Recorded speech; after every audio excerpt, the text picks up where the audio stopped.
Saint-Esprit, je n'arrive pas à me pardonner, libère-moi de ce poids. Pourquoi je n'arrive pas à me pardonner alors que Dieu m'a déjà pardonné? Tu connais peut-être cette sensation que l'on n'avoue presque jamais. Tu sais que Dieu est miséricordieux. Tu as lu des passages qui parlent de son pardon. Tu as prié avec sincérité. Tu as demandé pardon encore et encore. Pourtant, lorsque le silence revient, une voix se lève à l'intérieur de toi et murmure que ton erreur est trop grande, que ce que tu as fait ne pourra jamais être complètement effacé. Alors tu continues d'avancer avec un sourire devant les autres. Mais au fond de ton cœur, tu portes une condamnation qui t'épuise chaque jour un peu plus. Si ces mots résonnent en toi, ne ferme pas cette vidéo maintenant. Parce que ce que tu vas découvrir pourrait transformer la manière dont tu regardes ton passé. Il existe une différence immense entre savoir que Dieu pardonne et accepter personnellement d'être pardonné. Beaucoup vivent toute leur vie sans comprendre cette nuance. Ils connaissent la vérité avec leur intelligence, mais leur cœur reste enfermé dans une cellule invisible. Ils pensent que leur souffrance est une preuve de leur sincérité. Ils croient que continuer à se condamner montre à Dieu combien ils regrettent leurs fautes. Pourtant, si cette idée semble humble, elle cache parfois une blessure beaucoup plus profonde. Le Saint-Esprit ne cherche pas seulement à effacer une faute, il veut aussi restaurer un cœur qui a cessé de croire qu'il mérite encore la paix. Peut-être que personne ne t'a jamais expliqué pourquoi certaines blessures semblent survivre au pardon. Tu te demandes pourquoi les souvenirs reviennent sans prévenir. Pourquoi certaines nuits deviennent si lourdes? Pourquoi tu revis des scènes que tu voudrais oublier depuis longtemps? Tu te demandes même si Dieu t'a réellement entendu lorsque tu as prié. Ces questions ne font pas de toi un mauvais croyant. Elles révèlent simplement un combat intérieur que beaucoup traversent en silence. Et c'est précisément dans cet endroit caché que le Saint-Esprit désire entrer aujourd'hui. Il est possible que tu aies passé des années à demander à Dieu quelque chose qu'il t'avait déjà accordé. Cette pensée peut sembler surprenante, mais reste avec moi jusqu'au bout, car il existe une raison spirituelle pour laquelle certaines personnes restent prisonnières de la culpabilité alors que la grâce leur est déjà ouverte. Ce n'est pas parce que Dieu refuse de les libérer. C'est parce qu'une partie de leur cœur continue de croire une histoire différente de celle que le Père raconte sur elle. Tant que cette histoire ne change pas, le poids demeure, même lorsque la porte est déjà ouverte. Dans les prochains instants, nous n'allons pas simplement parler du pardon comme d'une idée religieuse. Nous allons regarder en face les mécanismes invisibles qui entretiennent la honte, les mensonges que l'âme finit par accepter comme des vérités, et la manière douce mais puissante dont le Saint-Esprit reconstruit une personne de l'intérieur. Tu découvriras que certaines pensées que tu croyais être ta conscience ne viennent peut-être pas de Dieu. Tu comprendras pourquoi il est parfois plus difficile de recevoir la grâce que de demander le pardon. Et surtout, tu verras que la liberté commence bien avant que les souvenirs disparaissent. Avant d'aller plus loin, prends un instant et ouvre ton cœur devant Dieu avec une totale honnêteté. Tu n'as pas besoin de cacher ce que lui connaît déjà. Tu n'as pas besoin de faire semblant d'être fort alors que ton âme est fatiguée. Dis-lui simplement, dans le secret de ton cœur, « Saint-Esprit, si je porte encore un poids que tu ne m'as jamais demandé de porter, révèle-le-moi aujourd'hui. Si je me condamne alors que toi tu m'appelles à vivre libre, ouvre mes yeux. Je ne veux plus vivre prisonnier de mon passé. Je veux apprendre à marcher dans la vérité que tu déclares sur moi. » Reste jusqu'à la fin, car chaque étape de ce parcours répondra à une question que beaucoup se posent sans jamais trouver les mots pour l'exprimer. Tu découvriras que la plus grande bataille n'est pas toujours contre le péché lui-même, mais contre l'image que ce péché a laissée dans ton cœur. Et lorsque cette image commencera enfin à disparaître, tu comprendras que le Saint-Esprit ne veut pas seulement te rappeler ce que Jésus a fait pour toi. Il veut aussi t'apprendre à vivre chaque jour comme quelqu'un qui a réellement été relevé. La culpabilité peut devenir une identité sans que tu t'en rendes compte. Il y a une différence immense entre avoir commis une faute et finir par croire que cette faute est devenue ton identité. C'est pourtant ce qui arrive à tant de personnes. Au début, elles disent « j'ai fait une erreur ». Puis, avec le temps, sans même s'en apercevoir, les mots changent. Elles commencent à penser « je suis une erreur ». Ce glissement est presque invisible, mais il transforme toute une vie. Le péché devient une étiquette, la honte devient un nom, et chaque souvenir semble confirmer cette nouvelle image. Le plus douloureux, c'est que cette prison ne possède ni mur ni barreaux. Elle existe uniquement dans le regard que l'on porte sur soi-même. Le Saint-Esprit ne regarde jamais une personne de cette manière. Lorsque Dieu parle à ceux qui l'appellent, il ne commence pas par leur pire échec. Il regarde ce qu'ils peuvent devenir entre ses mains. L'être humain, au contraire, revient sans cesse vers son passé pour définir son avenir. Voilà pourquoi tant de croyants vivent comme des étrangers à la grâce. Ils lisent les promesses de Dieu, mais ils les réservent inconsciemment aux autres. Ils pensent que ces paroles concernent les personnes plus fidèles, plus fortes, plus constantes. Quant à eux, ils se sentent condamnés à vivre avec une version diminuée de la paix que Dieu offre pourtant pleinement. Plus une blessure est ancienne, plus elle peut se confondre avec la personnalité. Tu finis par croire que tu es naturellement incapable d'être heureux. Tu te persuades que la joie n'est pas faite pour toi. Tu interprètes chaque difficulté comme une confirmation que Dieu te laisse payer ton passé. Lorsque quelque chose de bon arrive, tu as du mal à l'accueillir. Une voix intérieure murmure immédiatement que tu ne le mérites pas. Ce mécanisme devient si habituel qu'il semble normal. Pourtant, il ne vient pas de la vérité. Il vient d'une histoire que ton cœur répète depuis si longtemps qu'il l'a prise pour une réalité. Regarde ce qui se passe lorsqu'une personne se présente constamment à travers ses blessures. Elle ne parle plus seulement de ce qu'elle a vécu. Elle parle de ce qu'elle croit être devenue. Ses décisions changent, ses relations changent, sa manière de prier change. Même lorsqu'elle demande quelque chose à Dieu, elle le fait avec une discrète certitude qu'elle recevra moins que les autres. Non parce que Dieu fait une différence entre ses enfants, mais parce qu'elle a déjà rendu son propre verdict contre elle-même avant même d'élever les yeux vers le ciel. Les Écritures montrent pourtant une autre réalité. Lorsque Simon rencontre Jésus, le Seigneur voit déjà Pierre avant même que cet homme ne vive ses plus grandes victoires ou ses plus grandes chutes. Plus tard, Pierre reniera son maître, mais cet échec ne deviendra jamais son identité définitive. Après la résurrection, Jésus ne revient pas vers lui pour lui rappeler continuellement sa faute. Il vient restaurer une relation, rallumer une vocation et redonner une mission. L'Évangile selon Jean, chapitre 21, montre un sauveur qui reconstruit un homme là où celui-ci pensait avoir tout perdu. Voilà le regard de Dieu. Il ne nie jamais le péché, mais il refuse qu'il soit le dernier mot sur une vie. Le problème apparaît lorsque nous faisons exactement l'inverse. Nous transformons notre pire journée en définition permanente de notre existence. Nous la consultons avant de prendre une décision. Nous la laissons répondre à la place de Dieu lorsque nous nous demandons qui nous sommes. Petit à petit, cette mémoire devient un faux miroir. Nous ne voyons plus le visage que le Père contemple avec amour. Nous voyons seulement celui que la honte déforme. Plus nous regardons ce miroir trompeur, plus il devient difficile de croire que Dieu puisse encore accomplir quelque chose de beau à travers nous.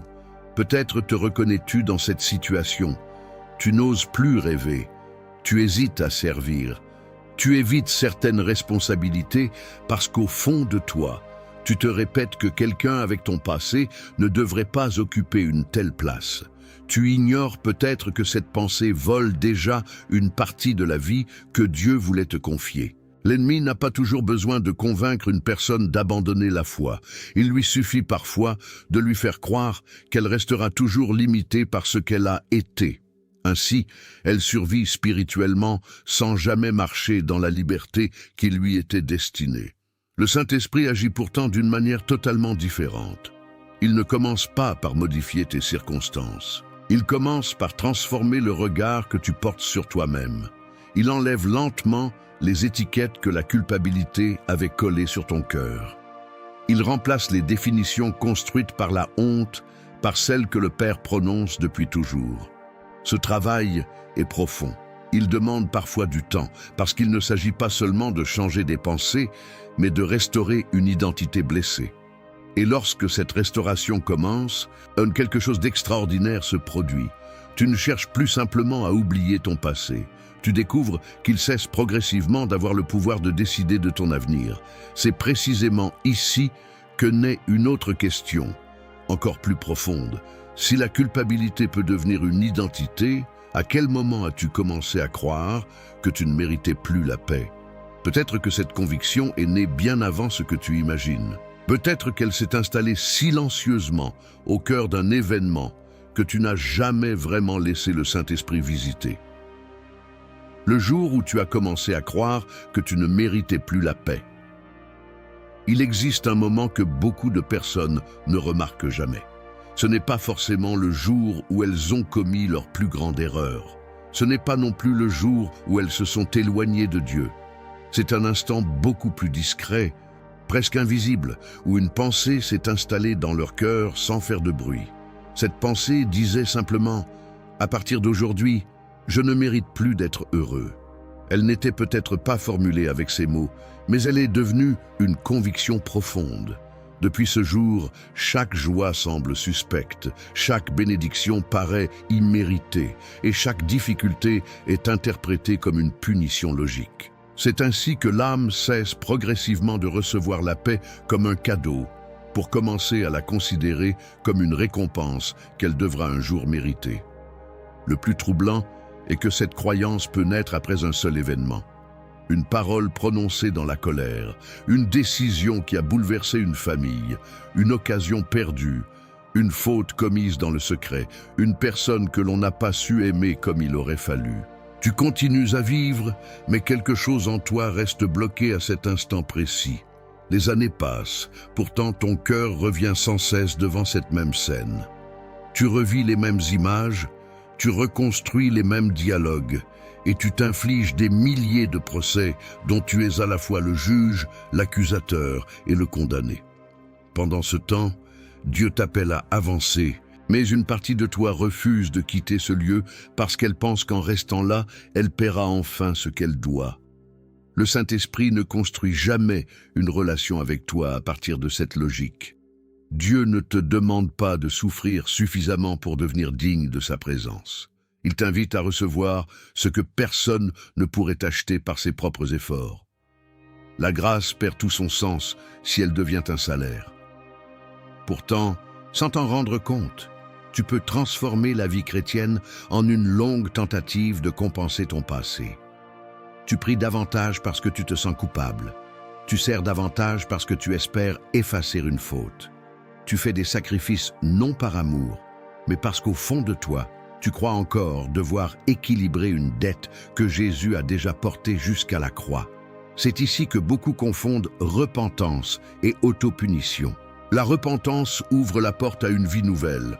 L'autopunition te maintient attaché à ton ancienne vie. La repentance regarde vers Dieu avec confiance. L'autopunition regarde sans cesse vers soi avec mépris. La repentance produit l'espérance parce qu'elle repose sur la miséricorde du Père. L'autopunition produit l'épuisement parce qu'elle repose sur l'idée que tu dois réparer seul ce que tu as brisé. Le Saint-Esprit t'appelle toujours à revenir. La culpabilité, elle, te persuade qu'il vaut mieux rester à distance parce que tu n'es plus digne de t'approcher. Pense à l'enfant qui tombe en apprenant à marcher. Un père aimant ne lui demande pas de rester au sol jusqu'à ce qu'il ait suffisamment souffert pour mériter d'être relevé. Il tend immédiatement les bras. Pourtant, beaucoup imaginent un Dieu qui attend de voir combien de temps ils resteront à genoux avant de leur permettre de retrouver la paix. Cette image ne correspond pas au cœur du Père révélé par Jésus. L'Évangile selon Luc, chapitre 15, montre un père qui court vers son fils avant même que celui-ci ait terminé son discours. Le fils préparait une justification, le père préparait une étreinte. Voilà la différence entre les raisonnements humains et le cœur de Dieu. Lorsque tu crois ne plus mériter la paix, cette conviction influence tout ce que tu fais. Tu hésites à demander une bénédiction parce que tu penses que d'autres en ont davantage besoin. Tu doutes de chaque bonne nouvelle qui entre dans ta vie. Tu attends toujours qu'un malheur vienne rétablir ce que tu appelles un équilibre. Si quelqu'un t'aime sincèrement, tu te demandes combien de temps cela durera. Si Dieu répond à une prière, tu te demandes aussitôt si cette faveur ne sera pas bientôt retirée. Tu vis constamment dans l'attente d'une perte, comme si la joie ne pouvait jamais demeurer longtemps auprès de toi. Le plus dangereux est que cette manière de penser finit par influencer ta lecture de la parole de Dieu. Tu lis les promesses avec admiration, mais tu ajoutes inconsciemment une exception. Oui, mais pas pour moi. Tu entends parler de restauration, mais tu crois que ton histoire est différente. Tu écoutes des témoignages de transformation, mais tu restes convaincu que ton passé est trop lourd pour connaître la même liberté. Sans le vouloir, tu construis une théologie basée sur tes blessures, au lieu de la construire sur la vérité de Dieu. Ce ne sont plus les Écritures qui définissent ton espérance. Ce sont tes souvenirs qui limitent ce que tu crois possible. Le Saint-Esprit veut briser cette forteresse intérieure avec une douceur qui surprend. Il ne vient pas t'humilier davantage. Il vient te rappeler que la paix n'a jamais été réservée aux personnes irréprochables. Elle est offerte à celles qui acceptent de laisser Dieu avoir le dernier mot sur leur histoire. Lorsque Jésus déclare dans l'Évangile selon Jean, chapitre 14, verset 27, « Je vous laisse la paix, je vous donne ma paix », il ne précise jamais qu'elle est réservée à ceux qui n'ont jamais échoué. Il l'offre à des disciples encore fragiles, encore imparfaits, encore incapables de comprendre tout ce qui allait arriver. Cela signifie que ta fragilité n'empêche pas Dieu de te donner sa paix. Ce qui peut t'en priver, c'est seulement le refus de croire que cette paix t'est réellement destinée. Alors laisse cette question descendre jusqu'au plus profond de ton cœur. Depuis quand as-tu décidé que tu devais vivre sans paix pour prouver ton repentir? Qui t'a convaincu que la souffrance permanente était la preuve de ton amour pour Dieu? Peut-être découvriras-tu que cette idée ne vient pas du Saint-Esprit, mais d'une blessure qui parle encore à ta place. Et si cette blessure continue de parler, il devient essentiel d'apprendre à reconnaître une autre voix, celle qui ne condamne pas, mais qui conduit avec fermeté vers une liberté authentique. Pourquoi le Saint-Esprit ne parle presque jamais avec le langage de la honte? Il y a une question que très peu de croyants prennent le temps de se poser. Lorsqu'une pensée surgit dans ton esprit, comment sais-tu réellement d'où elle vient? Tu ressens une profonde tristesse. Tu revises une ancienne faute, puis une voix intérieure commence à parler. Elle te rappelle ce que tu as fait, elle te répète que tu aurais dû agir autrement, elle te persuade que Dieu est certainement déçu de toi. Comme cette voix semble sérieuse et exigeante, tu crois qu'elle vient du Saint-Esprit. Pourtant, si tu ne discernes pas sa véritable origine, tu risques de confondre la lumière qui guide avec l'obscurité qui accuse. Et cette confusion peut maintenir une âme sincère dans une souffrance qui ne vient pas de Dieu. Le Saint-Esprit a une manière bien à lui de corriger. Il ne ferme jamais la porte de l'espérance. Lorsqu'il révèle un péché, ce n'est jamais pour écraser la personne sous son poids. Il met la vérité en lumière afin de conduire vers la restauration. Il montre la blessure parce qu'il veut la guérir. Il révèle l'erreur parce qu'il désire ouvrir un nouveau chemin. Même lorsque sa conviction est profonde, elle est toujours accompagnée d'un appel à revenir. Elle ne dit jamais « tu n'as plus d'avenir ». Elle dit « reviens, je vais te relever ». Voilà pourquoi ceux qui écoutent réellement le Saint-Esprit peuvent pleurer leurs péchés sans perdre leur espérance. La honte, au contraire, fonctionne d'une manière totalement différente. Elle ne s'intéresse pas à ce que tu as fait, elle attaque directement ce que tu crois être. Elle ne dit pas « tu as pris une mauvaise décision ». Elle murmure « tu seras toujours cette personne ». Elle ne cherche pas à transformer ton cœur, elle cherche à enfermer ton identité. C'est pour cette raison que la honte ne connaît jamais de conclusion. Même après une prière sincère, même après des années de fidélité, elle revient avec les mêmes accusations. Elle refuse toute restauration parce que son objectif n'est pas la vérité. Son objectif est de te convaincre que rien ne changera jamais. Observe ce qui se passe lorsque Pierre renie Jésus. Son péché est réel. Il ne peut pas être minimisé. Pourtant, après la résurrection, Jésus ne rassemble pas les disciples pour humilier Pierre devant eux. il ne lui demande pas de revivre chaque détail de son échec. Sur le rivage, dans l'Évangile selon Jean chapitre 21, le Seigneur pose des questions qui restaurent l'amour, non des questions qui entretiennent la honte. À 3 reprises, Jésus invite Pierre à déclarer son amour, puis il lui confie de nouveau une mission.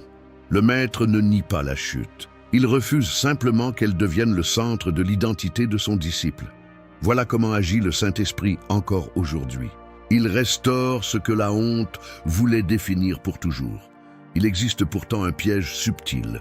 Beaucoup pensent que rester dans la honte les empêchera de recommencer. Ils se disent, si je me pardonne trop vite, je risque de refaire les mêmes erreurs.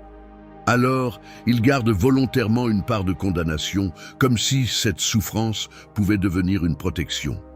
Mais cette logique produit exactement l'effet inverse. Une personne qui se voit constamment comme indigne finit souvent par agir conformément à cette image. Lorsqu'on croit être irrémédiablement brisé, on cesse progressivement de lutter pour vivre différemment. La honte ne produit pas la sainteté. Elle épuise la volonté, affaiblit la foi et vole la capacité de croire que le changement est réellement possible.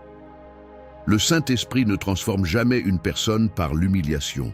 Il transforme en révélant la vérité de Dieu avec une patience infinie. Il t'apprend à regarder ton passé sans lui donner le pouvoir de gouverner ton présent. Il t'invite à reconnaître honnêtement tes fautes, mais il refuse que tu en fasses un autel devant lequel tu passes toute ta vie à t'accuser. Lorsque Dieu pardonne, il ne t'autorise pas à devenir ton propre bourreau. Il t'appelle à marcher dans une liberté qui honore le sacrifice de Jésus, bien plus qu'une condamnation permanente ne pourrait jamais le faire.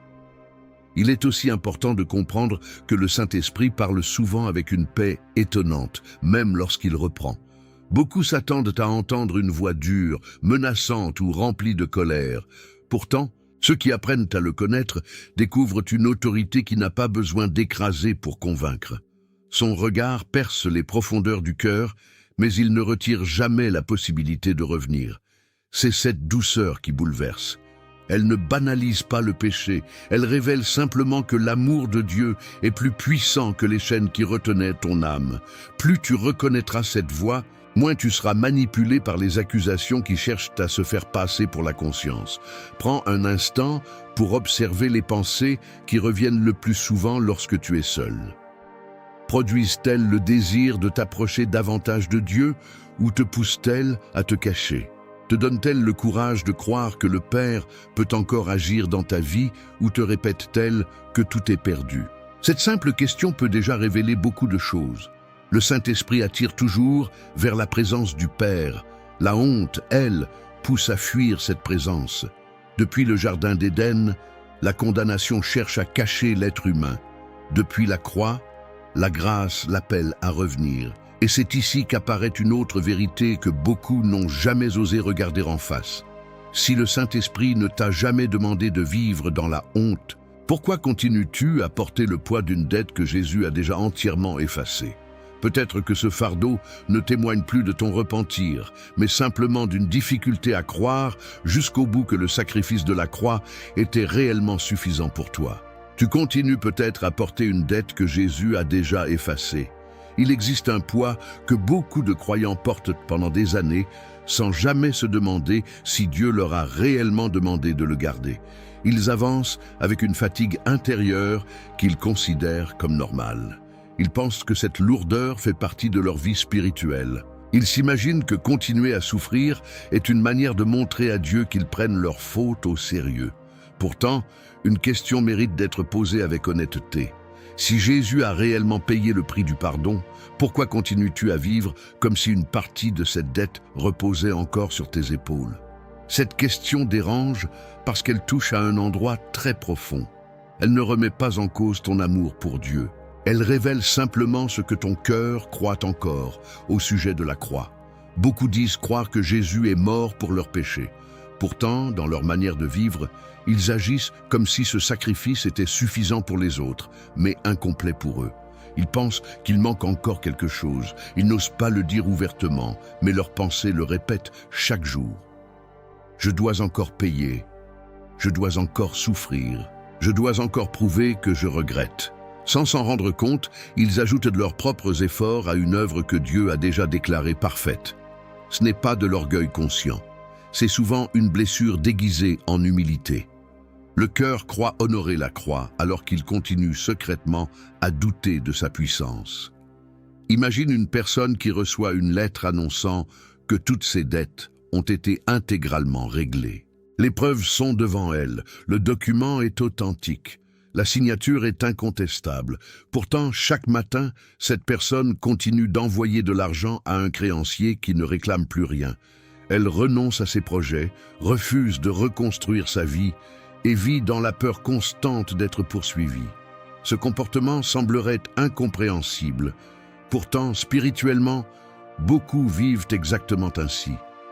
Dieu a prononcé son pardon, mais ils continuent à payer une dette qui n'existe plus. Non parce que le Père l'exige, mais parce qu'ils n'arrivent pas à croire que la grâce puisse être aussi complète. Le Saint-Esprit ne cherche jamais à diminuer la gravité du péché. Il révèle toujours la vérité avec clarté, mais une fois que le pardon est accueilli dans une repentance sincère, il ne ramène pas continuellement la personne devant une facture déjà acquittée. Sa mission est de conduire vers la liberté, pas de maintenir un enfant de Dieu devant un tribunal où le jugement a déjà été rendu.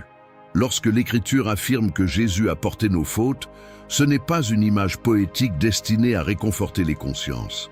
C'est une réalité spirituelle. Si le Fils de Dieu a porté ce que tu refuses encore de déposer, cela signifie que tu t'épuises aujourd'hui sous un fardeau que le ciel n'attend plus de toi. Il est possible que tu te dises « mais je me souviens encore de ce que j'ai fait ». Bien sûr que tu t'en souviens. Le pardon n'efface pas toujours la mémoire immédiatement. Le cerveau garde des traces, le cœur garde des cicatrices et certaines conséquences demeurent parfois visibles. Mais il existe une différence fondamentale entre se souvenir d'un événement et continuer à vivre comme si cet événement possédait encore une autorité sur ton identité. Les cicatrices racontent qu'une blessure a existé. Elles ne prouvent pas qu'elle saigne encore. Lorsque tu touches une ancienne cicatrice, tu peux te rappeler la douleur sans revivre l'hémorragie. C'est exactement ce que le Saint-Esprit veut accomplir dans ton âme. Il ne promet pas toujours d'effacer chaque souvenir. Il transforme le pouvoir que ces souvenirs exercent sur toi. L'ennemi, lui, agit autrement. Il prend un souvenir déjà pardonné et le présente comme une preuve actuelle de ton indignité. Il ne cherche pas simplement à te rappeler ton passé, il veut influencer ton présent. Chaque fois que tu hésites à prier, il murmure que tu n'es pas digne d'ouvrir la bouche. Chaque fois que Dieu t'appelle à servir, il fait surgir une image ancienne pour te convaincre que quelqu'un comme toi devrait rester dans l'ombre. Chaque fois que tu commences à retrouver la paix, il essaie de rallumer une ancienne condamnation afin que tu retournes volontairement dans la prison dont Jésus t'avait déjà ouvert la porte. Regarde la manière dont Dieu agit tout au long des Écritures. Lorsqu'il restaure une personne, il ne lui confie pas seulement un pardon, il lui confie aussi un avenir. Moïse avait un passé marqué par un acte irréparable. David avait connu une chute profonde. Paul portait le souvenir d'avoir persécuté ceux qu'il allait ensuite appeler ses frères. Pourtant, Dieu ne construit jamais leur avenir autour de leurs pires fautes. Il bâtit leur avenir autour de sa grâce. Cela ne signifie pas que leurs erreurs disparaissent de l'histoire. Cela signifie que ces erreurs cessent de gouverner leur destinée. La miséricorde de Dieu ne réécrit pas les faits. Elle transforme le sens qu'ils auront pour le reste de la vie. Peut-être que, sans le vouloir, tu as laissé ton passé devenir le conseiller le plus influent de ton existence. Avant chaque décision, tu le consultes. Avant chaque prière, tu l'écoutes. Avant chaque rêve, tu lui demandes silencieusement la permission d'espérer. Et presque toujours, il répond la même chose, tu n'as pas le droit d'aller plus loin. Pourtant, ce n'est pas ton passé qui possède l'autorité de parler sur ton avenir. Cette autorité appartient à Dieu seul. Tant que tu continueras à donner la parole à tes anciennes fautes avant d'écouter la voix du Père, tu vivras avec une dette imaginaire alors que la grâce t'appelle déjà à marcher librement. Le Saint-Esprit t'invite aujourd'hui à accomplir un geste intérieur que personne d'autre ne peut faire à ta place. Déposer définitivement cette dette entre les mains de Jésus. Non parce que ton péché était insignifiant, mais précisément parce que son sacrifice était infiniment plus grand que tout ce qui t'accuse encore. La vraie foi ne consiste pas seulement à croire que la croix existe. Elle consiste à croire que la croix est suffisante, même lorsque ton cœur continue à te rappeler ce que Dieu a déjà choisi de pardonner. Mais une autre réalité apparaît alors. Si la dette est réellement effacée, pourquoi certaines douleurs continuent-elles malgré tout de parler chaque jour à ton cœur? Peut-être parce que ce ne sont plus seulement tes fautes qui te font souffrir. Ce sont des blessures anciennes qui n'ont jamais été véritablement guéries par la présence du Saint-Esprit. Les blessures que le temps n'a jamais guéries continuent de parler à ta place. Il est courant d'entendre que le temps guérit tout. Pourtant, ton cœur sait peut-être déjà que cette phrase n'est pas toujours vraie. Le temps peut apprendre à une personne à continuer de vivre. Il peut atténuer certaines émotions, modifier certains souvenirs et rendre les journées un peu plus supportables. Mais le temps, à lui seul, ne transforme pas une blessure intérieure en guérison véritable. Certaines douleurs restent silencieuses pendant des années, avant de refaire surface au moment où l'on s'y attend le moins. Elles reviennent lorsque quelqu'un prononce une parole qui ressemble à une ancienne critique. Elles reviennent lorsqu'une nouvelle responsabilité se présente. Elles reviennent lorsque Dieu commence à ouvrir une porte que tu n'oses pas franchir. Ce ne sont plus seulement des souvenirs, ce sont des blessures qui continuent à parler, souvent plus fort que la vérité de Dieu. Tu crois parfois que tu souffres encore à cause de ton péché, alors qu'en réalité, tu souffres surtout à cause de ce que ce péché t'a fait croire sur toi-même. C'est une différence immense. Une faute peut être pardonnée, mais si elle a laissé en toi la conviction que tu ne vaux plus rien, cette conviction continuera d'influencer chacune de tes décisions. Tu peux entrer dans une pièce où personne ne te juge, tout en te sentant constamment observé. Tu peux recevoir des paroles d'encouragement sans parvenir à les accepter. Tu peux entendre que Dieu t'aime, mais une partie de ton cœur répond immédiatement « Oui, mais moi, je suis différent ». Voilà comment une blessure ancienne prend la parole à ta place. Elle répond avant même que la foi ait eu le temps de s'exprimer. Le Saint-Esprit ne veut pas seulement pardonner ce qui s'est produit. Il veut aussi visiter l'endroit précis où la douleur s'est installée. Il connaît le jour où tu as commencé à douter de ta valeur. Il connaît la conversation qui t'a brisé. Il connaît la décision que tu regrettes encore. Il connaît même les larmes que personne n'a jamais vues. Rien de ce qui t'a blessé n'est caché à ses yeux. Pourtant, il ne s'approche jamais avec l'intention de te faire revivre la souffrance pour te punir. Il s'approche pour entrer avec toi dans cet endroit que tu évites depuis si longtemps.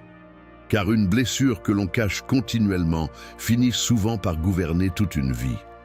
Beaucoup de personnes pensent qu'elles ont tourné la page parce qu'elles n'en parlent plus. Mais le silence n'est pas toujours un signe de guérison. Il peut aussi être le signe que la douleur a trouvé une place permanente dans le cœur. Tu n'évoques plus certains souvenirs parce qu'ils te font encore trop mal. Tu évites certains sujets parce qu'ils réveillent immédiatement une honte profonde. Tu préfères dire que tout va bien plutôt que d'admettre qu'une partie de toi continue de souffrir. Pourtant, ce que tu refuses de regarder continue souvent d'influencer ton présent. Une blessure ignorée ne disparaît pas. Elle change simplement de manière de se manifester. Peut-être t'es-tu déjà demandé pourquoi certaines réactions te surprennent toi-même, pourquoi une simple remarque te bouleverse autant, pourquoi tu te sens rejeté alors que personne ne t'a rejeté, pourquoi tu interprètes facilement le silence des autres comme un abandon. Ces réactions ne viennent pas toujours de la situation actuelle. Elles sont parfois les échos d'une douleur ancienne qui n'a jamais été confiée entièrement à Dieu. Le Saint-Esprit ne te condamne pas pour cela. Il t'invite à comprendre que ton cœur ne réagit pas seulement au présent, il réagit aussi à tout ce qu'il porte encore du passé. Regarde la manière dont Jésus rencontrait les personnes blessées. Il ne se contentait pas de leur annoncer une vérité avant de poursuivre son chemin.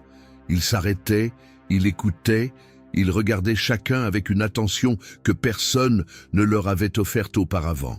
Dans l'Évangile selon Marc, chapitre 5, la femme qui souffrait depuis de longues années espérait seulement toucher le vêtement de Jésus en secret. Pourtant, après sa guérison, Jésus ne la laisse pas repartir anonymement. Il s'adresse à elle. Il restaure sa dignité devant tous. Il ne guérit pas uniquement son corps, il relève aussi son identité. Le Saint-Esprit agit encore ainsi aujourd'hui. Il ne veut pas seulement soulager tes douleurs, il veut restaurer la personne que ces douleurs avaient progressivement effacée.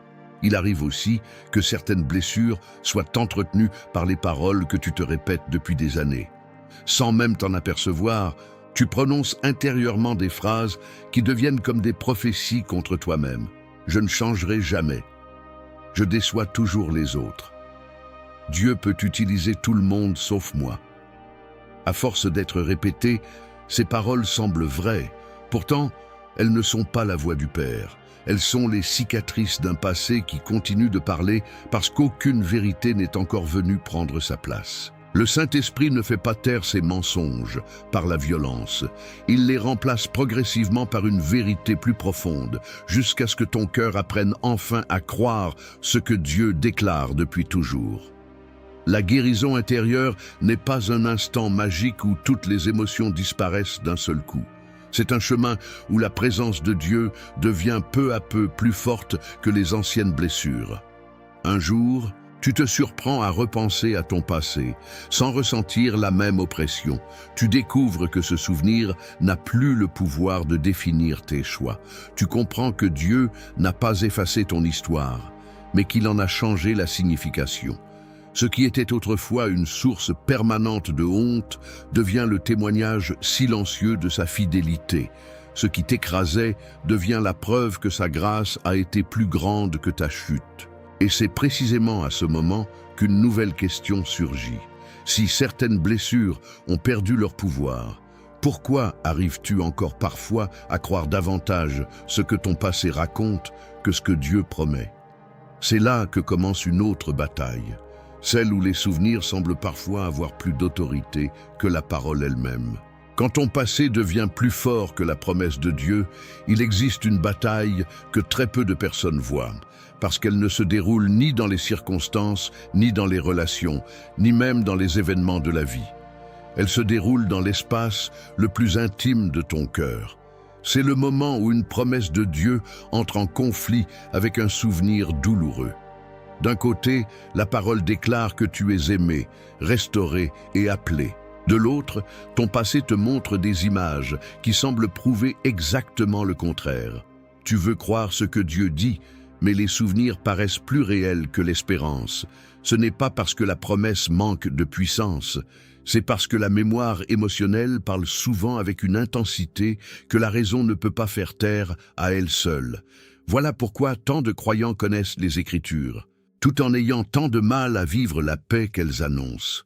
Les souvenirs ne sont pas seulement des images conservées dans ton esprit. Ils portent des émotions, des odeurs, des visages, des voix et parfois même des sensations physiques. Il suffit d'un lieu, d'une musique, d'un mot ou d'un regard pour que tout revienne avec une force inattendue. En quelques secondes, tu n'es plus seulement dans le présent. Une partie de toi retourne à l'instant où tu t'es senti abandonné, humilié, coupable ou brisé. Tu peux être en train de prier, mais ton cœur est déjà revenu des années en arrière. Tu peux écouter une parole d'espérance, mais une autre voix murmure immédiatement. Tu as déjà essayé d'y croire. Tu sais comment cela s'est terminé. C'est ainsi que le passé tente de reprendre l'autorité sur ton présent. Le Saint-Esprit ne te demande jamais de faire semblant que ces souvenirs n'existent pas. Dieu ne construit pas la guérison sur le déni. Il ne te dit pas d'effacer ton histoire, ni de prétendre que certaines blessures n'ont jamais eu lieu. Il t'invite à regarder ton passé depuis un autre endroit. Tant que tu contemples ton histoire uniquement à travers tes propres blessures, tu verras surtout ce qui a été perdu. Mais lorsque le Saint-Esprit devient ton guide, il commence à te montrer ce que Dieu faisait discrètement pendant que tu croyais être seul. Tu découvres que certains moments que tu appelais uniquement des échecs étaient aussi des lieux où la grâce te portait déjà sans que tu en aies conscience. L'être humain possède une tendance naturelle à transformer une expérience en vérité universelle. Si tu as été rejeté plusieurs fois, tu finis par croire que tu seras toujours rejeté. Si tu as échoué dans une période importante de ta vie, tu peux conclure que tu échoueras toujours. Si quelqu'un t'a fait sentir que tu ne valais rien, cette parole peut continuer à influencer tes décisions longtemps après le départ de cette personne. Ce ne sont plus seulement des souvenirs, ils deviennent des filtres à travers lesquels tu interprètes toute la réalité. Chaque nouvelle situation est jugée à la lumière d'anciennes blessures. Chaque nouvelle opportunité est comparée à une ancienne déception. Sans t'en rendre compte, ton passé cesse d'être un chapitre de ton histoire. Il devient le narrateur de toute ton existence. C'est précisément là que la parole de Dieu reprend toute sa force. Elle ne vient pas simplement ajouter un peu d'espoir à une vie déjà écrite. Elle vient contester les conclusions que tes blessures ont tirées à ta place.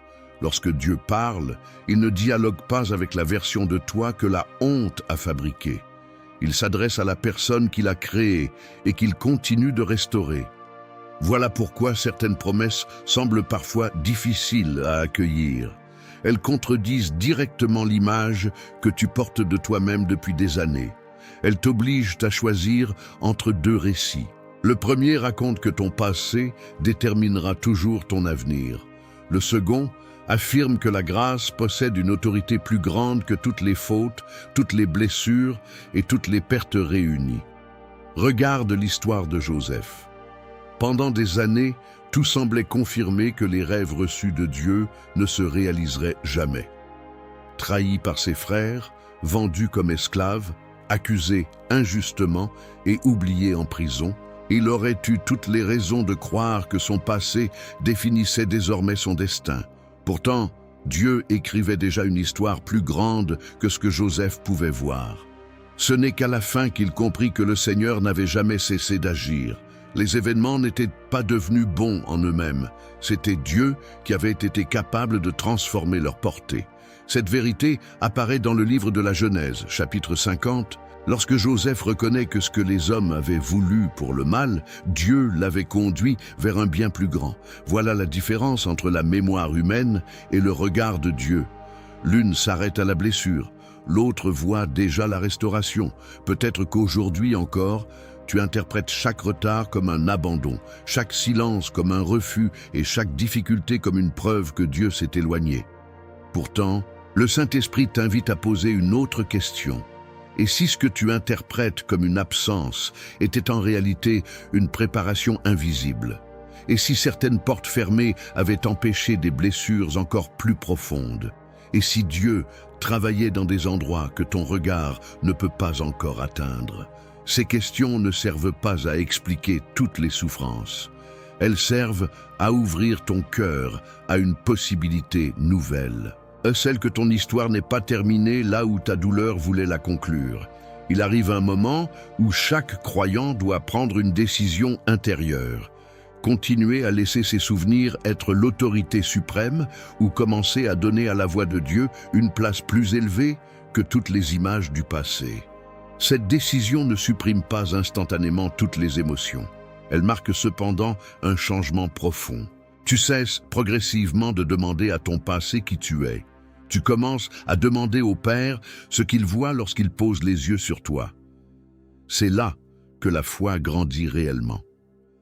Non pas lorsque tous les souvenirs disparaissent, mais lorsque la vérité de Dieu devient enfin plus crédible que les accusations de ta mémoire.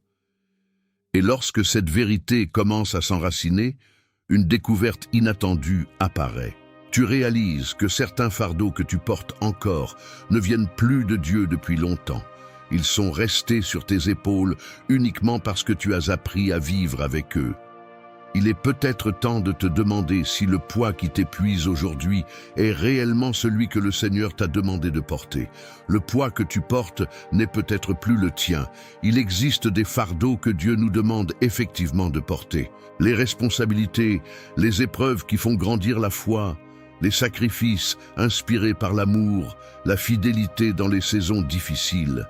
Mais il existe aussi des poids que le Seigneur n'a jamais placés sur les épaules de ses enfants. Le problème est qu'à force de les porter pendant des années, ils finissent par sembler naturels. Tu te réveilles avec eux, tu pries avec eux, tu travailles avec eux, tu sers Dieu avec eux. Tu ne te demandes même plus si ce fardeau t'appartient encore. Tu t'es tellement habitué à cette lourdeur que tu as fini par croire qu'elle faisait partie de ton identité spirituelle. Pourtant, le Saint-Esprit pose aujourd'hui une question simple et profonde. Qui t'a demandé de continuer à porter ce que Jésus a déjà pris sur lui? Beaucoup de personnes vivent comme si elles avaient signé un contrat invisible avec leur passé. Sans jamais l'avoir formulé, elles se répètent intérieurement « Je n'ai pas le droit d'être pleinement heureux. Je n'ai pas le droit de retrouver une vraie paix. Je n'ai pas le droit d'espérer sans réserve. » Elles ne réalisent pas que cette manière de penser est devenue un fardeau permanent. Chaque fois qu'une joie apparaît, elles la retiennent. Chaque fois qu'une nouvelle opportunité se présente, elles hésitent. Chaque fois que Dieu ouvre une porte, elles regardent d'abord derrière elles, comme si leur passé avait encore le pouvoir de leur interdire d'avancer. Elles vivent dans une liberté incomplète, non parce que Dieu les retient, mais parce qu'elles n'ont jamais appris à déposer ce poids. Le plus étonnant est que certains fardeaux semblent presque nobles. Tu peux croire que rester accablé prouve ton humilité. Tu peux penser que continuer à souffrir montre la profondeur de ton repentir.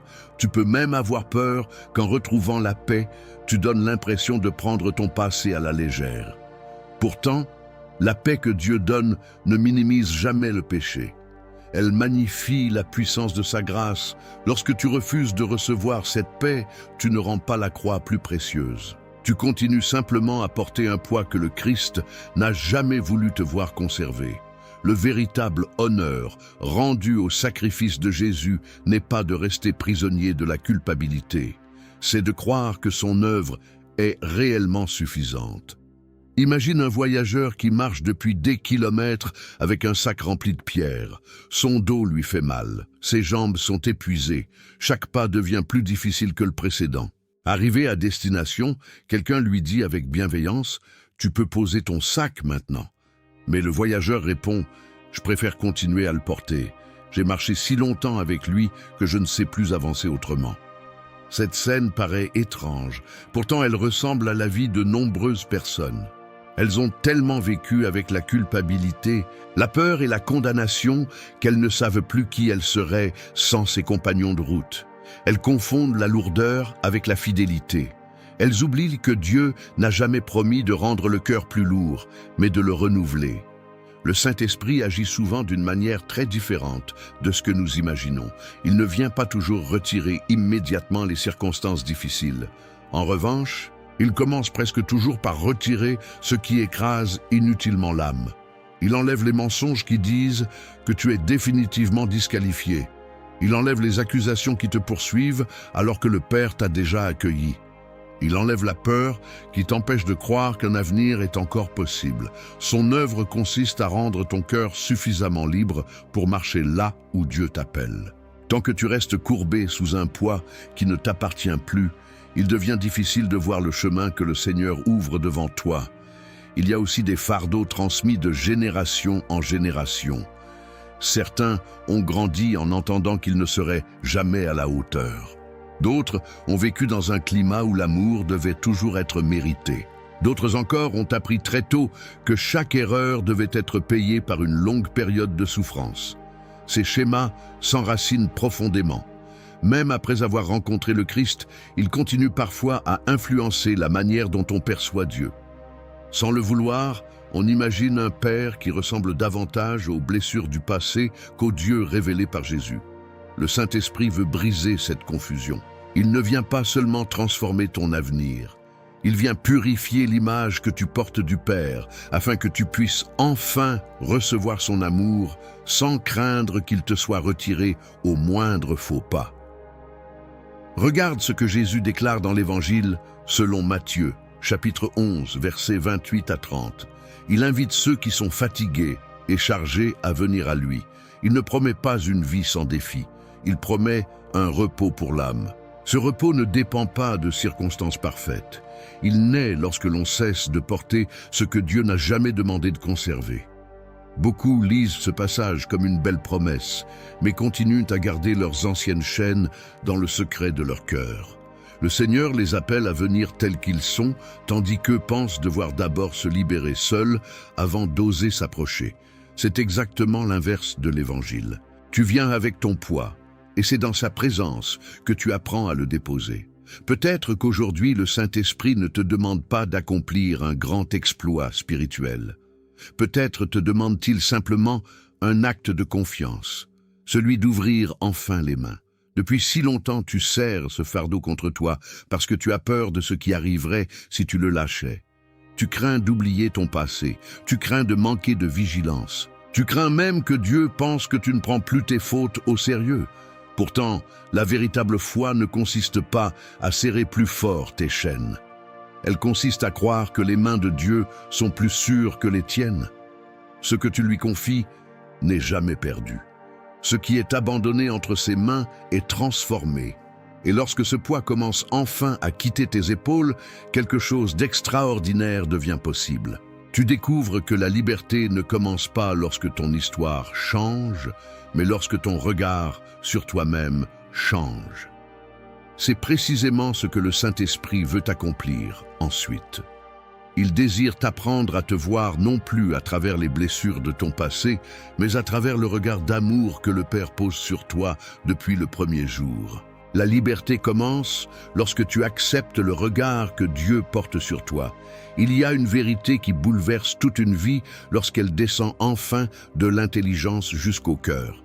Tu peux connaître des dizaines de passages bibliques, réciter des promesses par cœur et croire sincèrement en Jésus tout en continuant à te regarder avec les yeux de ta culpabilité.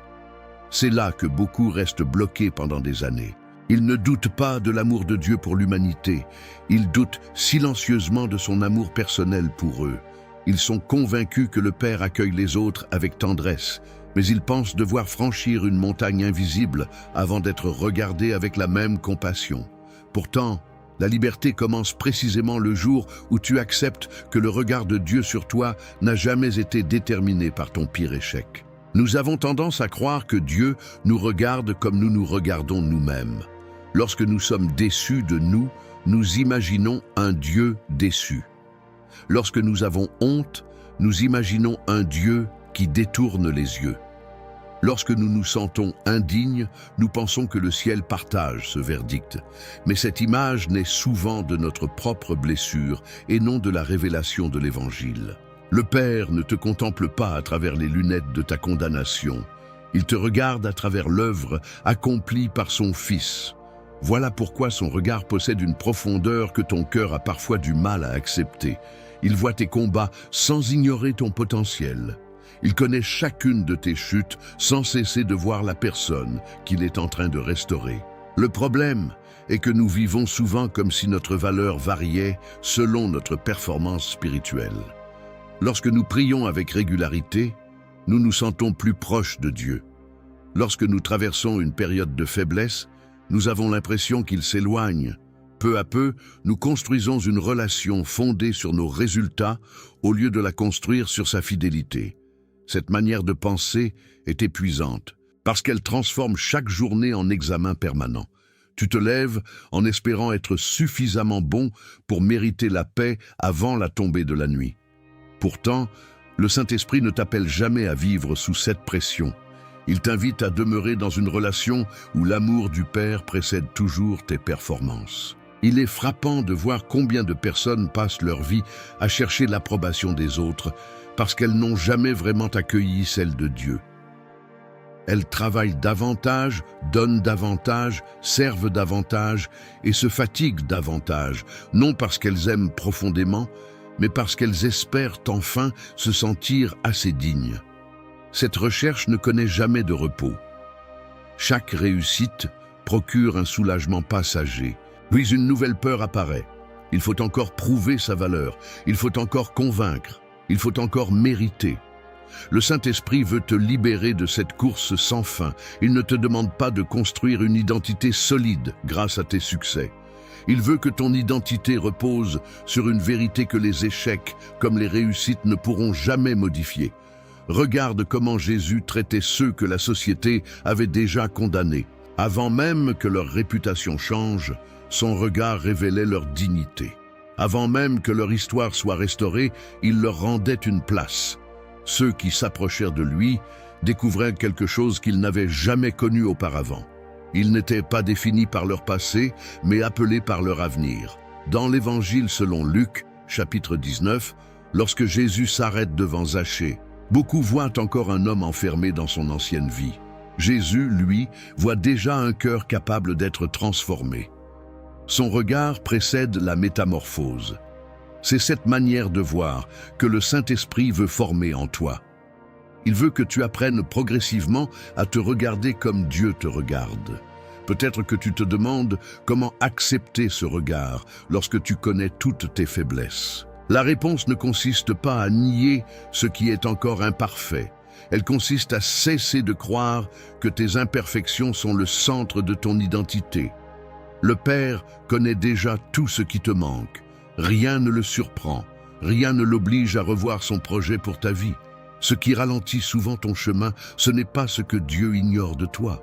C'est ce que tu refuses de croire au sujet de lui. Tu continues à penser que son amour fluctue selon ton comportement, alors que son amour est précisément ce qui rend ton changement possible. Tu ne progresses pas pour être aimé. Tu progresses parce que tu es déjà aimé. Le Saint-Esprit travaille souvent avec une patience que nous sous-estimons. Il ne cherche pas à remplacer brutalement toutes les anciennes pensées. Il les confronte une à une avec une vérité capable de s'enraciner profondément. Chaque fois que tu te condamnes, il rappelle discrètement ce que le Père déclare. Chaque fois que tu te crois abandonné, il te ramène vers la fidélité de Dieu. Chaque fois que tu te sens inutile, il ravive les dons qu'il a lui-même déposés en toi. Cette transformation est parfois presque imperceptible. Pourtant, un jour, tu réalises que tu réagis différemment. Tu ne cherches plus immédiatement une raison de te mépriser. Tu commences à croire que Dieu n'a jamais cessé d'être pour toi ce qu'il était au premier jour. Cette découverte ne nourrit pas l'orgueil, elle produit une profonde humilité, parce qu'elle te fait comprendre que tout repose sur sa grâce. À partir de ce moment, quelque chose change dans ta manière de marcher avec Dieu. Tu n'avances plus pour obtenir son regard, tu avances parce que tu vis déjà sous ce regard. Tu ne cherches plus désespérément à devenir quelqu'un que le Père pourrait enfin accepter. Tu découvres qu'il t'appelle justement parce qu'il t'a déjà accueilli. Cette certitude devient une source de paix que les circonstances ne peuvent plus facilement ébranler.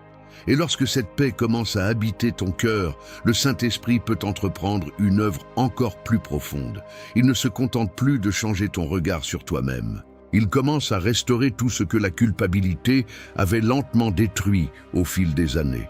Le Saint-Esprit restaure ce que la culpabilité avait lentement détruit. La culpabilité ne détruit presque jamais une vie en un seul jour. Elle agit lentement, avec une patience redoutable. Elle enlève d'abord une petite part de ton espérance, puis elle affaiblit ta confiance. Ensuite, elle vole ton élan pour servir Dieu.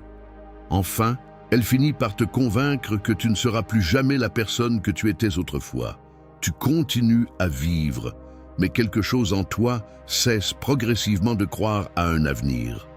C'est précisément ainsi que la culpabilité travaille. Elle ne cherche pas seulement à te faire regarder en arrière, elle veut aussi t'empêcher d'avancer. Pourtant, le Saint-Esprit entreprend une œuvre exactement opposée. Là où la culpabilité démolit pierre après pierre, il reconstruit avec une patience encore plus grande. Beaucoup imaginent la restauration comme un miracle spectaculaire qui efface instantanément toutes les blessures. Dieu agit parfois de cette manière. Mais, le plus souvent, il choisit un chemin plus profond. Il restaure une pensée à la fois, une émotion à la fois, une décision à la fois. Chaque jour, il dépose dans ton cœur une vérité plus forte que le mensonge auquel tu croyais depuis des années. Cette transformation peut sembler discrète, presque invisible. Pourtant, c'est souvent dans cette discrétion que Dieu accomplit ses œuvres les plus durables. Il ne répare pas seulement ce qui était cassé, il construit une personne qui ne dépendra plus des anciennes chaînes pour savoir qui elle est. L'une des premières choses que la culpabilité détruit est la confiance. Tu commences à douter de toi, puis des autres, et sans même t'en rendre compte, tu finis parfois par douter de Dieu lui-même. Tu te demandes s'il tiendra réellement ses promesses. Tu te demandes si son amour durera encore, malgré tes faiblesses. Tu te demandes si ton avenir peut réellement être différent de ton passé. Ces questions ne naissent pas toujours d'un manque de foi. Elles naissent souvent d'un cœur blessé qui a appris à se protéger contre une nouvelle déception. Le Saint-Esprit ne condamne jamais cette fragilité. Il s'approche avec une douceur qui ne force rien. Il réapprend progressivement au cœur à faire confiance, non parce que toutes les réponses sont déjà visibles, mais parce que la présence de Dieu devient plus réelle que les anciennes peurs. La culpabilité détruit également la capacité de recevoir l'amour. Peut-être as-tu déjà remarqué qu'il est parfois plus facile de croire que Dieu aime les autres que d'accepter qu'il t'aime toi personnellement. Tu écoutes des témoignages de restauration avec joie, mais une voix intérieure murmure aussitôt « ce n'est pas pour toi ». Tu peux être entouré d'affection, tout en te sentant profondément seul. Tu peux être encouragé sincèrement, tout en restant persuadé que personne ne connaît vraiment ce que tu portes.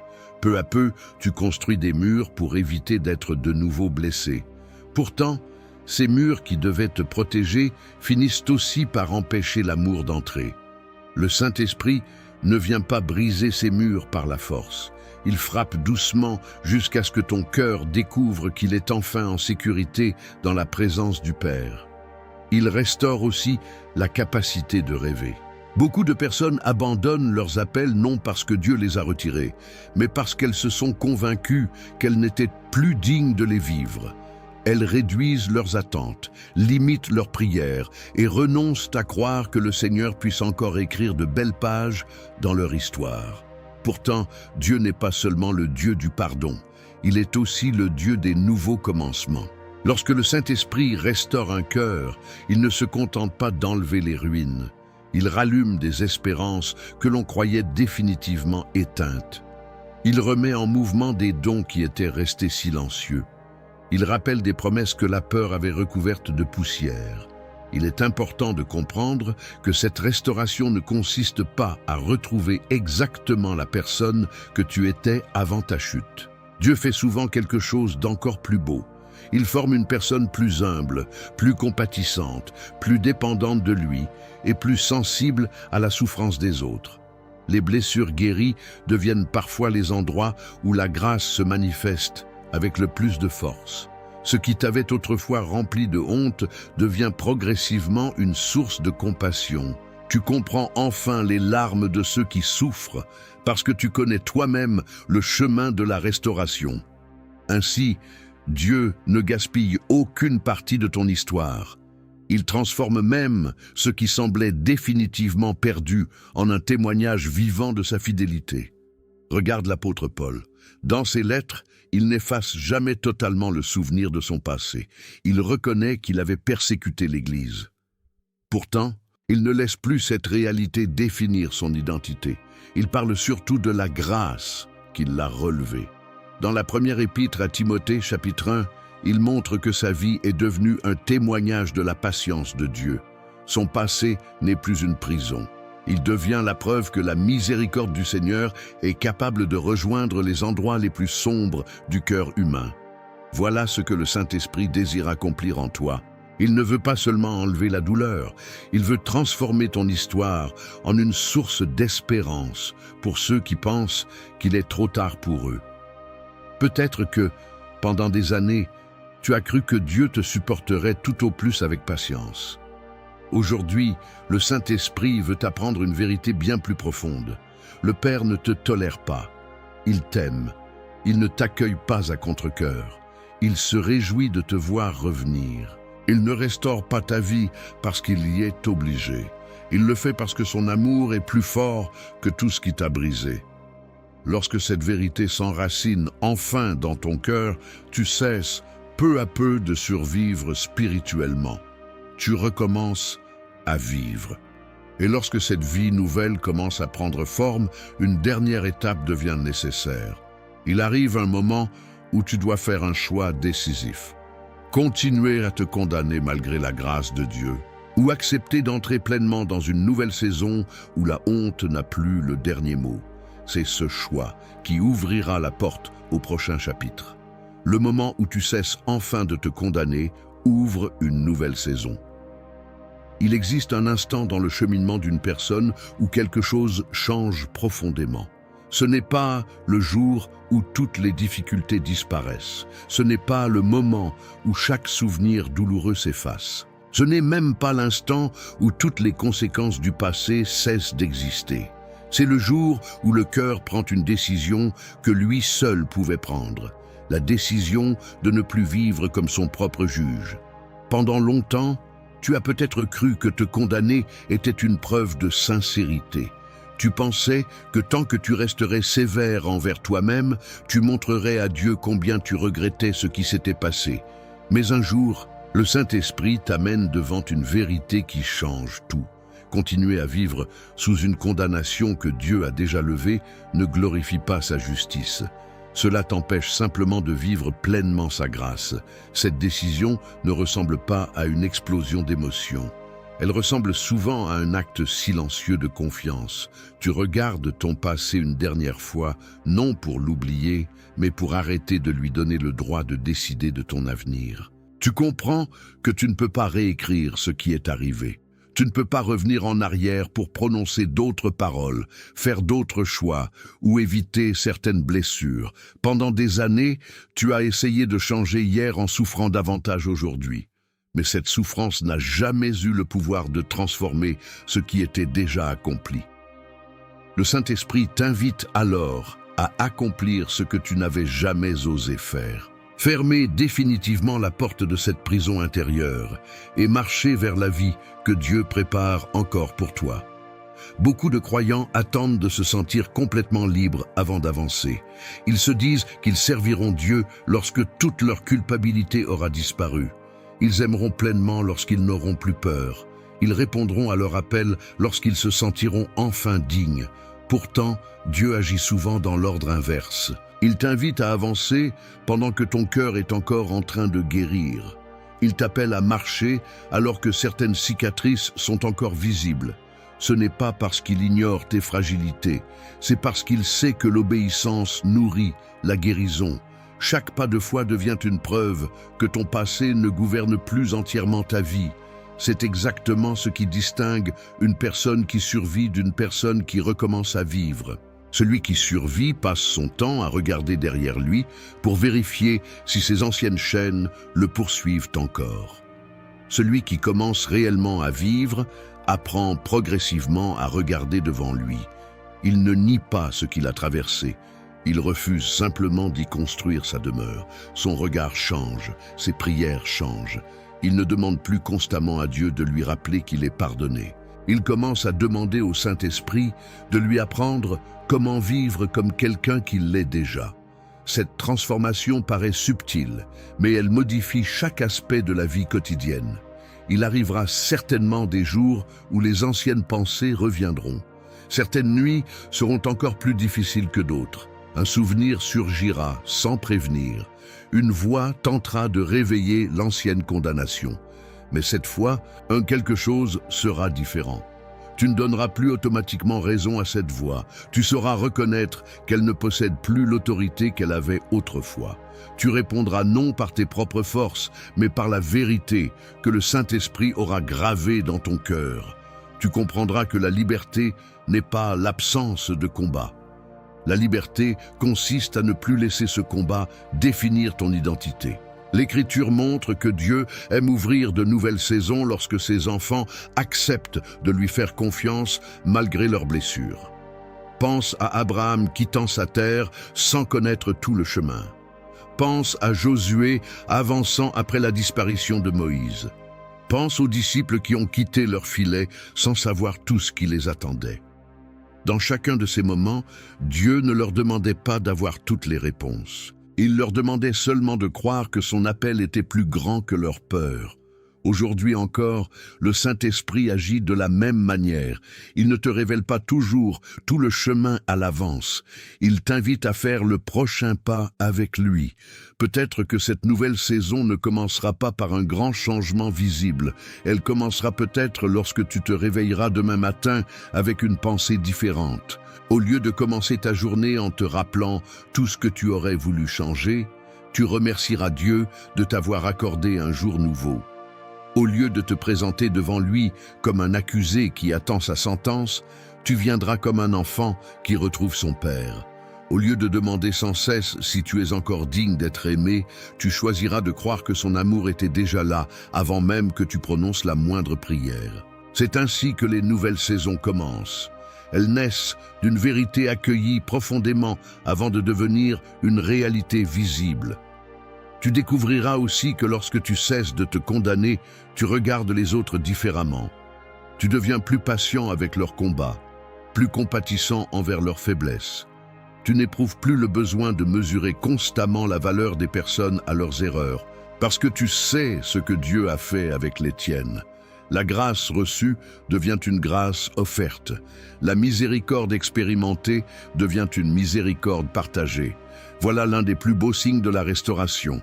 Ce que Dieu guérit en toi commence naturellement à apporter la vie autour de toi. Et maintenant, une dernière étape t'attend.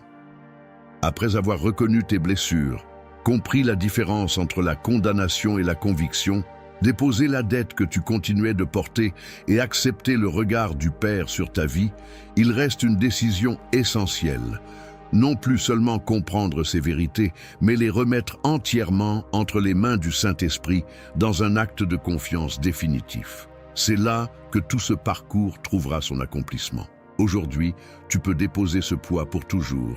Si tu es resté jusqu'à cet instant, ce n'est probablement pas par hasard.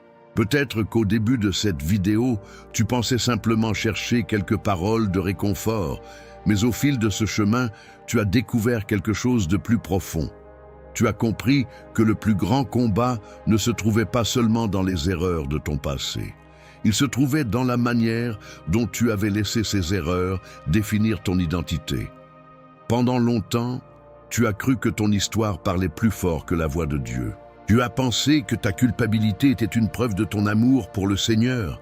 Tu as imaginé que continuer à te condamner démontrait la sincérité de ton repentir. Aujourd'hui, le Saint-Esprit t'invite à regarder cette réalité avec un regard entièrement nouveau. Il ne te demande pas d'oublier ce que tu as vécu. Il te demande de cesser de laisser ce passé décider de qui tu es. Il y a des personnes qui passent toute leur vie devant une porte déjà ouverte. Elles restent immobiles, non parce qu'elles sont enfermées, mais parce qu'elles sont convaincues qu'elles ne méritent pas de sortir.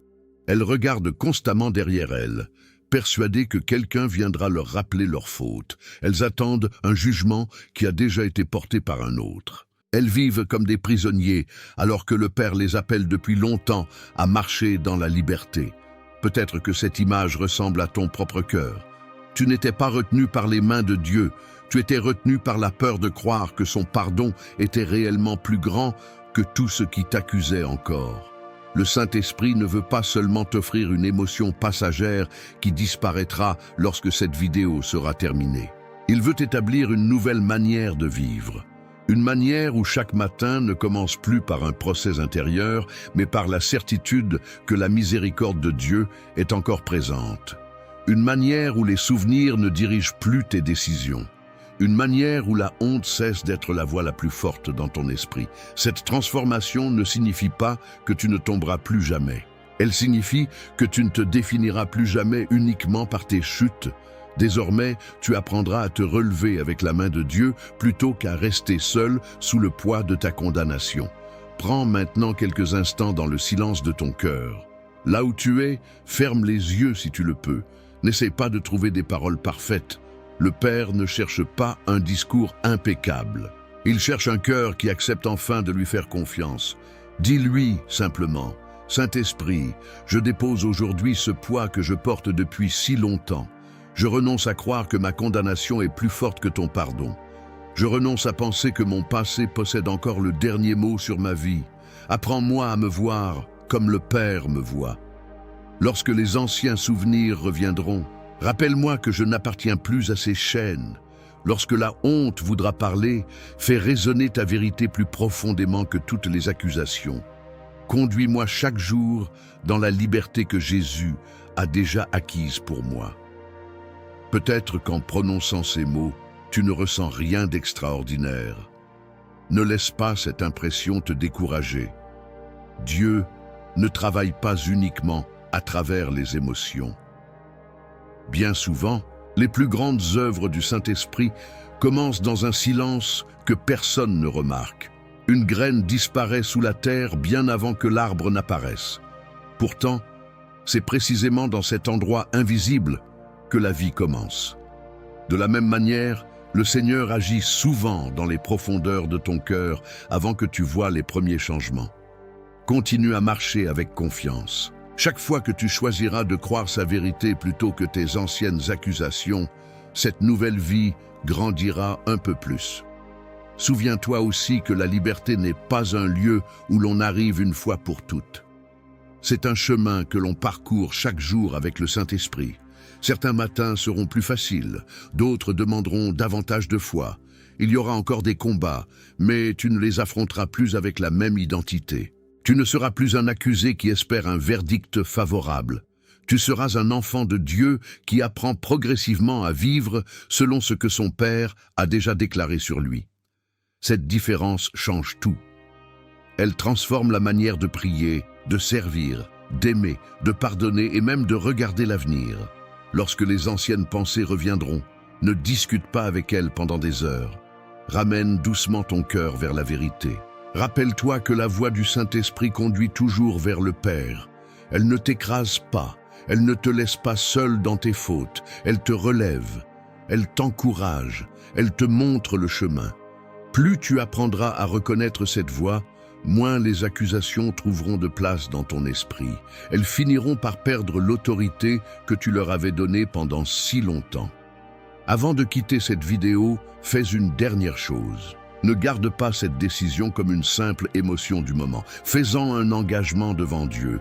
Choisis dès aujourd'hui de ne plus appeler ton passé lorsque tu chercheras à savoir qui tu es. Choisis d'interroger le Père avant d'écouter tes anciennes blessures. Choisis de croire que la grâce est plus forte que la honte, que la miséricorde est plus grande que la culpabilité et que l'amour de Dieu est capable d'aller jusqu'aux endroits où tu pensais qu'aucune lumière ne pourrait jamais entrer. Si cette prière a rejoint ton cœur, écris simplement dans les commentaires. Saint-Esprit, aujourd'hui, je dépose ce poids entre tes mains. Que cette phrase ne soit pas seulement un message publié sous cette vidéo, mais le commencement d'une nouvelle manière de marcher avec Dieu. Et chaque fois que tu douteras de nouveau, rappelle-toi cette vérité. Le plus grand miracle n'est pas seulement d'avoir été pardonné. Le plus grand miracle est d'oser enfin vivre comme quelqu'un qui l'est réellement.